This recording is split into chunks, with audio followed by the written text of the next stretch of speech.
Muchas bendiciones, queridos jóvenes, queridas señoritas. En esta ocasión, nuevamente para seguir compartiendo sobre fundamentos nazarenos. Ahora vamos a considerar nuestra herencia wesleyana de santidad. Claro que sí. Cuando decimos herencia, estamos hablando de algo que hemos recibido nosotros, ¿no es cierto? Claro que sí, ¿no? Hemos recibido. Y cuando decimos wesleyana, estamos diciendo que es una postura bíblica y no una postura antojadiza personal de Juan Wesley, de ningún modo.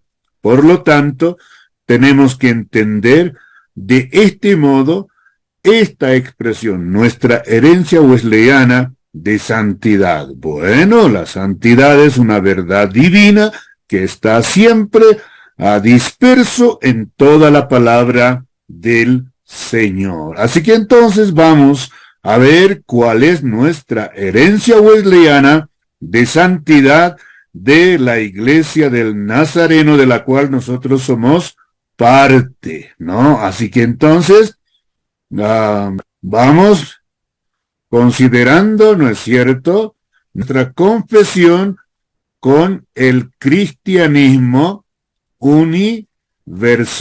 Entonces, tenemos que tomar en cuenta eso, o sea, nosotros somos parte de toda esa gran familia que es el cristianismo que comenzó con Jesucristo el Señor. Nosotros, la Iglesia del Nazareno, somos una rama de la Iglesia de Cristo. No somos los únicos. Nunca dijimos eso, ni lo diremos en el futuro, ¿no es cierto? La Iglesia del Señor, del Dios viviente, es una santa, universal y apostólica. Eso. A su vez nosotros realmente confesamos junto con ellos, ¿no es cierto?, que nosotros como Iglesia del Nazareno abrazamos la historia del pueblo de Dios, ¿no?, preservada tanto en el Antiguo como el Nuevo Testamento.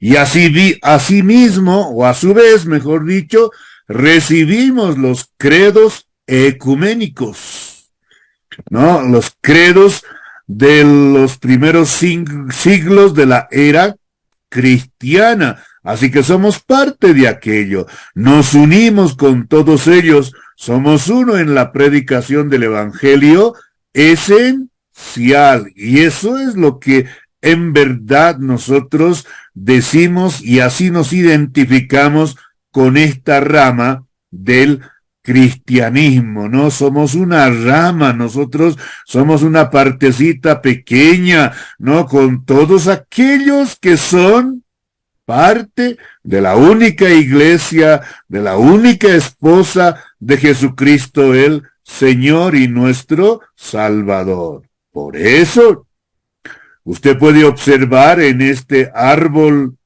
de los grupos religiosos, ahí al fondo, en la línea roja y el recuadro rojo, usted ve la iglesia del Nazareno, ¿cierto?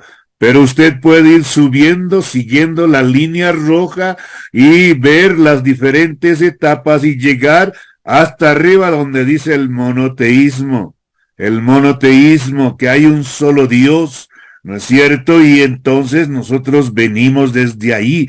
Por eso estamos diciendo, ¿no?, que nosotros nos identificamos, no con la historia preservada, ¿no es cierto?, ahí del pueblo de Dios, tanto en el Antiguo como en el Nuevo Testamento. Bueno, entonces de ahí viene el cristianismo. No somos islamitas, no somos judíos tampoco, somos cristianos. De ahí venimos por la línea del protestantismo en la Reforma, allí por el siglo V. De ahí venimos por la iglesia anglicana en Inglaterra y luego los metodistas. Y de los metodistas, básicamente, también un elemento importante es ¿no? A las iglesias wesleyanas de santidad y de ese avivamiento que ocurrió allí en los Estados Unidos. Entonces venimos de ahí, la iglesia del Nazareno. Entonces, esa es nuestra historia, nuestra conexión.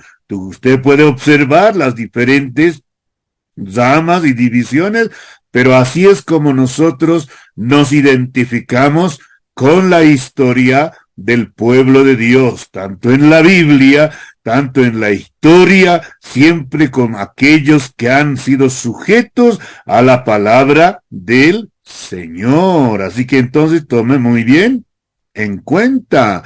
Nuestra herencia fue sustentada por el avivamiento wesleyano.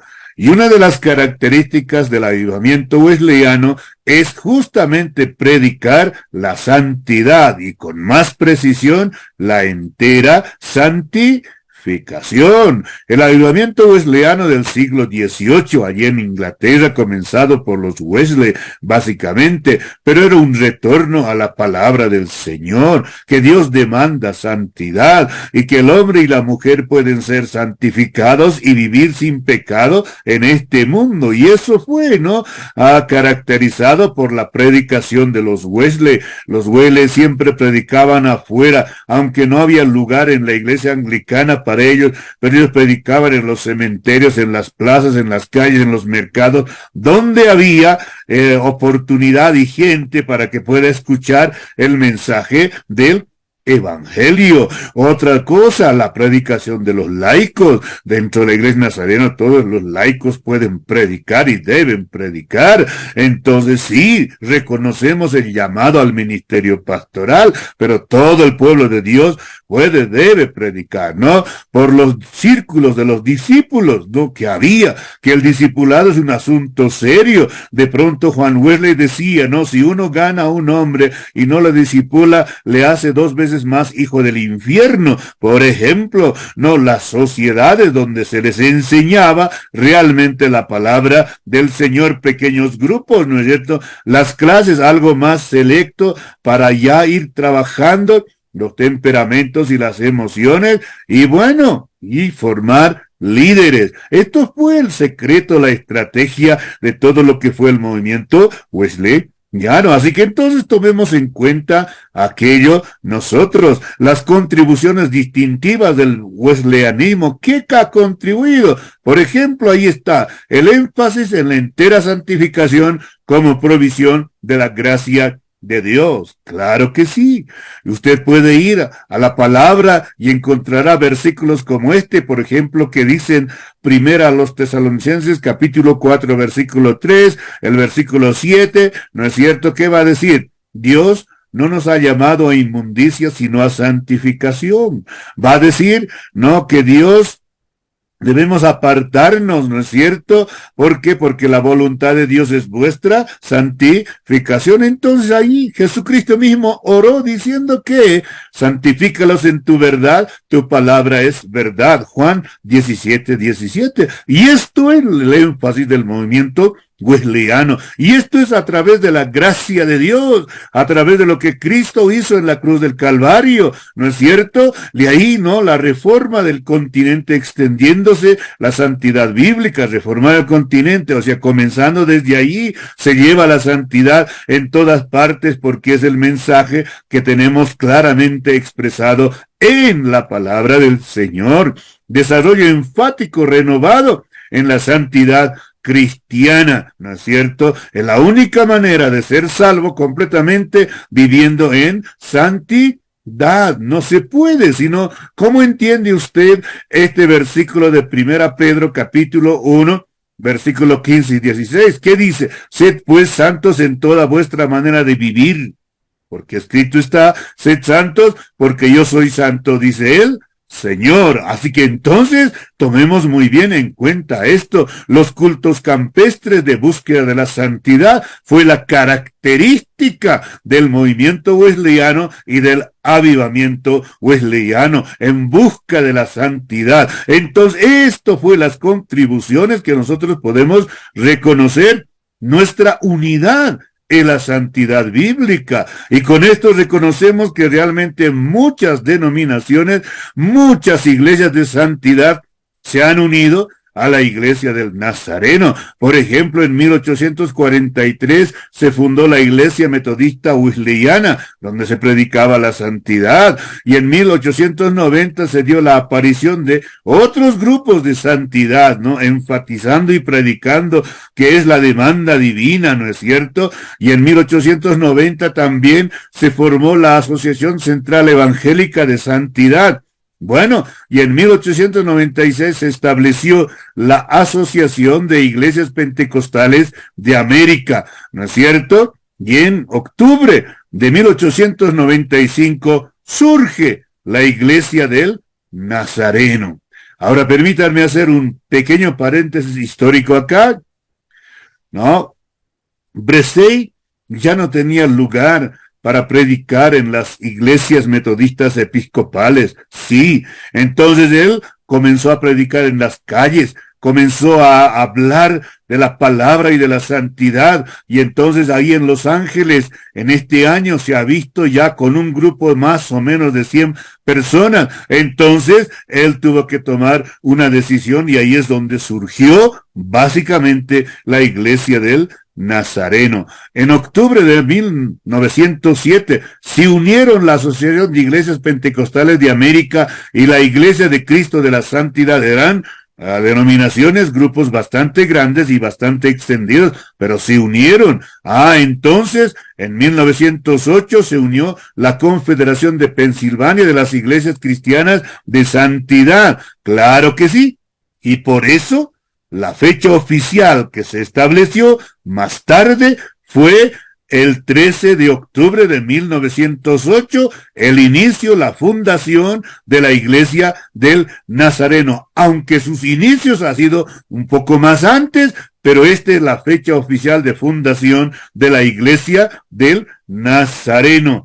Así que, mi querido joven, querida señorita, esa es nuestra herencia, de ahí venimos, esa es nuestra historia, que obviamente usted puede profundizarlo, investigarlo, averiguar mucho más sobre eso. Nuestra herencia está cimentada en los ejes centrales de las doctrinas bíblicas. Claro que sí, aquí dentro de la Iglesia Nazareno solo se enseña y predica lo que dice la palabra de Dios, pero sanamente interpretado, basado en una buena exégesis bíblica. Nuestra herencia arminiana wesleyana está establecido por la unión de muchas denominaciones de santidad.